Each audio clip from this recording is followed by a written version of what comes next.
In this video, we're going to take a look at favourite blocks. A favourite block is a perfect way to store an item that you're likely to use again and again, like your logo or company footer.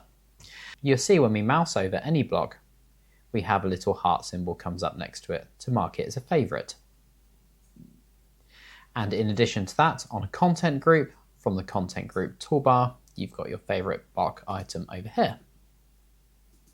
So, say we've got our footer down here, and we're likely to use our footer on every design going forward, so let's mark it as a favourite. We just click on the heart to favourite it, and give it a name. And you can also optionally give it a short description, just to remind you what it is. Okay, that's now saved and ready to use.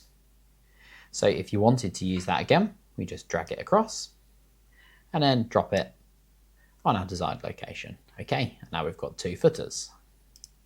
And also you can save a content group for use again and again. So if we mouse over this content group and we like this layout that we're likely to use, again, just mouse over it, click on the heart and give it a name. And hit save.